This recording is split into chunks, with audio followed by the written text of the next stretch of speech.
It was a gloomy afternoon in a quiet town in Ohio. Dark clouds loomed overhead as friends, family, and neighbors gathered in the small church for the funeral of Margaret Williams. The air was thick with sorrow, the soft murmurs of grieving voices blending with the distant rumble of thunder. The pastor stood at the front, speaking solemnly about Margaret's life, her kindness, her strength, the love she had given to everyone she met. A closed casket stood at the center of the room, adorned with white lilies, her favorite flowers.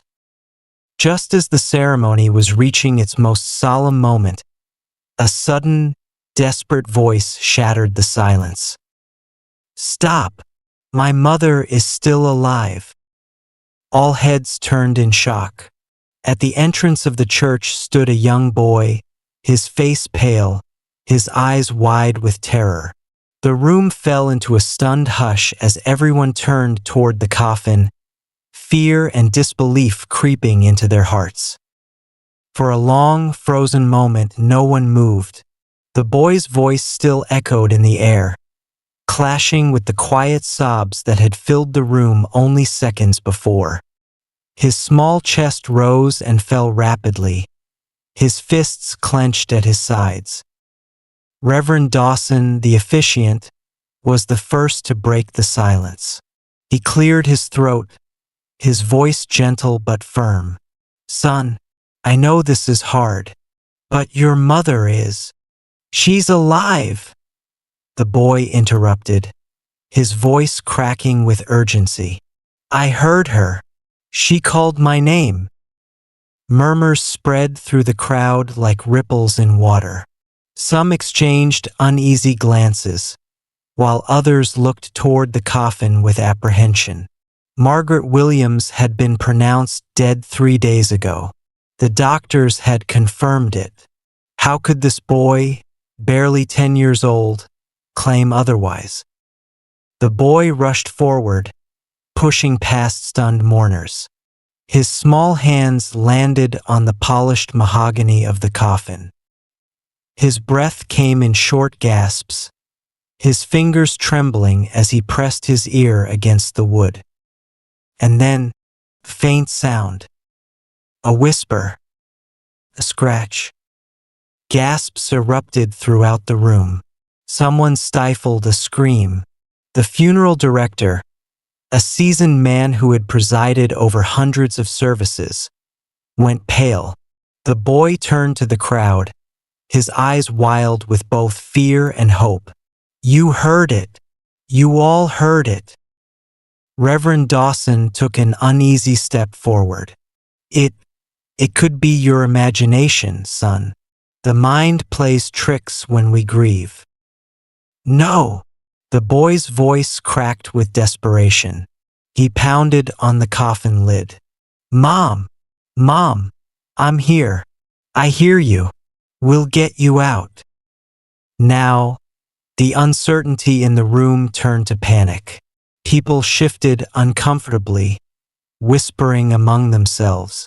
A woman clutched her chest, while an older man muttered a prayer under his breath. Then, another sound, louder this time, a distinct, unmistakable thump from inside the coffin. Screams broke out. Someone knocked over a chair in their rush to step back. The funeral director fumbled with his keys, his hands shaking so badly he dropped them. The boy turned to the crowd, his face streaked with tears. "Help me," he begged. "We have to open it." For a moment, no one moved. Fear held them captive. The weight of the impossible pressed down on them. Then, finally, someone stepped forward. Someone who dared to believe. The first person to move was an older man, Robert Hensley, a retired doctor who had known Margaret Williams since she was a little girl. His face was pale, his hands unsteady, but there was a fire in his eyes. "We have to open it," he said, his voice steady despite the fear rippling through the room. The funeral director hesitated, his fingers still fumbling for the dropped keys. But the coroner signed the death certificate. She's gone. This isn't possible. Then explain the noise, Robert snapped. He turned to the boy, who stood with his hands still pressed against the coffin, his breathing ragged. Son, you heard her call your name? The boy nodded frantically. Yes, I know her voice. She said my name. Please, you have to believe me. More whispers rippled through the mourners. Some people looked away, as if afraid of what they might witness. Others clung to their loved ones, faces pale and uneasy. Then it happened again.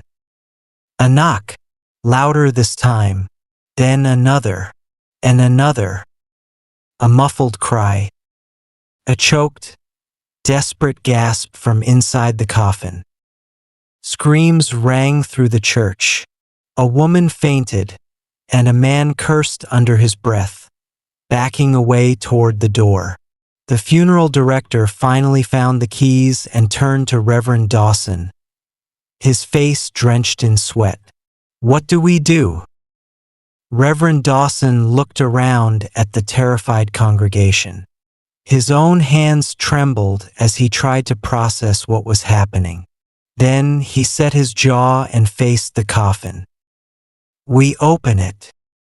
The funeral director hesitated for only a second before nodding. He knelt and fumbled with the locks, his breath coming in short, panicked bursts. The boy held his breath, his small hands clenched into fists. The silence that followed was thick, suffocating. And then, the click. The lock released. The funeral director hesitated for only a second before lifting the lid. A gasp swept through the room as the coffin creaked open. Inside, beneath the satin lining, lay Margaret Williams. Her eyes were wide, wild with terror. Her lips were cracked, her skin pale as death itself. Her hands, bruised from pounding against the coffin lid, trembled violently as she took in a deep, shuddering breath. She was alive. Chaos erupted. The boy screamed and lunged forward, clutching his mother's trembling hands. She sobbed, gasping for air, her body racked with exhaustion. People shouted, some crying, some backing away in horror. How is this possible? Someone whispered. She was dead. She was gone for days. Another voice trembled. But Margaret wasn't looking at them. She wasn't even looking at her son. Her eyes darted frantically around the room, her breath still shallow, as if she were searching for something, someone. And then she spoke, her voice hoarse and broken. No, she rasped. I wasn't dead. She swallowed hard, then forced the words out. They tried to bury me alive. A hush fell over the crowd, colder than any winter wind. And then the church doors slammed shut. Someone or something had locked them in. A collective gasp swept through the room as the heavy wooden doors slammed shut, the sound echoing like a final toll of a funeral bell. Panic set in. People turned toward the exit, eyes wide with fear, but the doors wouldn't budge. What's happening? A woman shrieked, clawing at the handle. Why won't it open? Reverend Dawson rushed forward, yanking at the doors with all his strength. They didn't move, not even an inch. It was as if some unseen force had sealed them shut. Inside the coffin, Margaret Williams struggled to sit up. Her breathing was ragged, her fingers trembling as she clutched her son's small hands. The boy sobbed, holding onto her as if he was afraid she'd disappear again. "Mom, you're alive," he choked out. She turned to him, her eyes still wild with terror. "I shouldn't be." Dr. Robert Hensley knelt beside her, checking her pulse. "My God, she's ice cold," he muttered. "She has no right to be alive." Margaret's lips quivered. I don't remember how I got here," she whispered. "I remember being sick. The doctors, they said I wouldn't make it. But I never," her voice faltered. "I never died." A chill spread through the room, heavier than before. The murmurs of fear turned to silence as something else, something unseen, settled into the church. A pressure in the air, presence. And then the lights flickered. People turned toward the casket, toward Margaret, toward the closed church doors. The air grew thick, suffocating, like the walls themselves were pressing in. And then came the whisper. A voice, soft, sinister, coming from nowhere and everywhere at once. "You weren't supposed to wake up." Margaret gasped, her body seized, her fingers clutching at her son, as if something was trying to pull her away. The boy screamed, gripping her arm, his face twisted in panic. The whisper came again, this time closer. "You were ours." The chandelier overhead rattled. Candles blew out. Shadows lengthened unnaturally, stretching along the walls like grasping hands. The temperature plummeted. Then Margaret's breath hitched. Her eyes widened in horror. "No," she whispered. Her gaze lifted past the crowd, past the casket, past the altar, to something only she could see. A figure stood in the darkness. Tall, unmoving, watching. And then it stepped forward. The figure moved slowly, deliberately, emerging from the shadows at the far end of the church. The dim light flickered, barely illuminating its form. Tall, impossibly thin, draped in something dark and tattered. Its face, or what should have been a face, was obscured, shifting in the shadows like smoke. Margaret's breath came in shallow, rapid gasps. Her body trembled violently, as if every fiber of her being was screaming in terror. "No," she rasped. "No, no, no. It's not real. It can't be real." But it was real, and it was coming closer. The boy clung to his mother, his small hands gripping her arm. "Mom," he whimpered. She snapped her gaze to him, her terror momentarily replaced by urgency. "Don't let go of me," she whispered, her fingers tightening around his. "No matter what happens, don't let go." The rest of the mourners stood frozen, their faces pale, their eyes darting between Margaret and the figure in the shadows. Some clutched their crosses. Others murmured prayers under their breath. Dr. Hensley, his medical mind still fighting to rationalize the impossible, took a cautious step forward. Who are you?" he demanded, his voice unsteady. The figure stopped. The room fell into suffocating silence. And then, the doors to the church rattled violently. Something was pounding against them from the outside.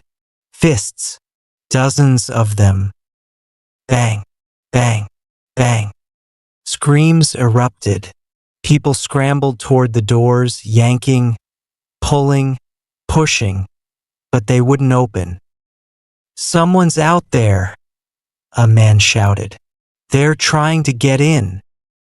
"No," Margaret whispered, her eyes locked on the figure in the darkness. "They're trying to keep us in." The figure tilted its head ever so slightly, as if amused, and then it spoke.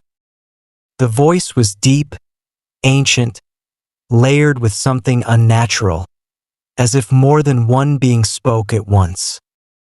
"She was already ours. You took her back." Margaret's body convulsed violently, her fingers clawing at her chest. She let out a strangled gasp, her face contorted in agony.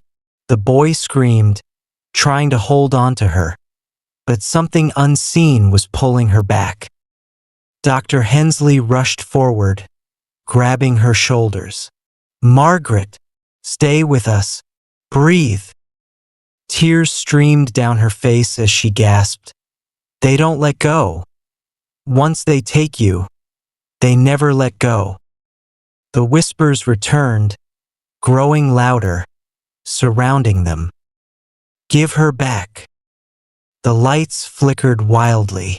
Shadows stretched across the walls, twisting, crawling toward Margaret. The coffin rattled violently, its satin lining darkening as if stained with something seeping from within. The boy sobbed, shaking his head. "No, she's my mom. You can't take her." The figure took another step forward. The ground beneath them groaned. The pounding on the doors grew more frantic. And then, the first scream tore through the church. Not from Margaret, not from the mourners, but from someone inside the coffin. Something else was in there, and it was trying to get out. The scream that erupted from the coffin was inhuman, high-pitched, guttural, filled with something ancient and unnatural. It sent a shockwave of terror through the mourners. Some collapsed to their knees in prayer, others clawed at the locked doors, desperate to escape. Margaret's breath hitched, her entire body convulsing as if something inside her was trying to escape. The boy clung to her, sobbing, refusing to let go. The shadowed figure took another step forward. The lights flickered wildly. The air itself seemed to pulse with dark energy. "Give her back."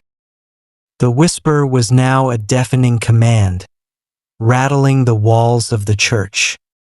Dr. Hensley, his rational mind shattered, turned to Reverend Dawson. "What do we do?" he gasped. This isn't real. It can't be real." The Reverend's face was pale, his fingers gripping the cross around his neck. "God help us," he whispered. Then he stepped forward, raising his voice against the unnatural force. "No," he bellowed. "She belongs here, with her son, with the living." The figure halted. The whispers hissed in anger. The pounding at the doors reached a fever pitch, the walls trembling as if something was trying to break through. Margaret let out a choked sob, her body lurching forward. "They won't let me go," she gasped. "They already took me." The coffin rattled violently. The lid, though it had been thrown open, began slamming shut and open, as if something inside was trying to escape. Then, a hand emerged from within. Pale, bony, rotting. It clawed at the edges of the coffin, trying to pull itself free. The stench of decay filled the air. The boy screamed. Dr. Hensley staggered backward, his face frozen in horror. The figure in the shadows raised its hand. The whispers reached a crescendo. And then Margaret did the only thing she could do. She turned to her son, cupping his tear-streaked face. "I love you," she whispered. "No matter what happens, remember that." And before he could stop her, before anyone could stop her. She yanked herself free from his grip. She turned and ran toward the figure in the shadows. "No!" the boy shrieked, lunging for her. But it was too late. Margaret threw herself into the darkness, into the arms of whatever had come for her. And in an instant, she was gone. The moment she vanished, the church shook violently. The coffin snapped shut. The whispers screamed, a sound so agonized and furious that it rattled in their bones. Then, silence. The doors burst open. Light flooded the church. The mourners gasped, stumbling toward the open exit, desperate to escape. The boy collapsed to his knees, sobbing, "Mom! Mom!" Dr. Hensley knelt beside him, his hands shaking. The coffin lay still now, as if nothing had ever happened.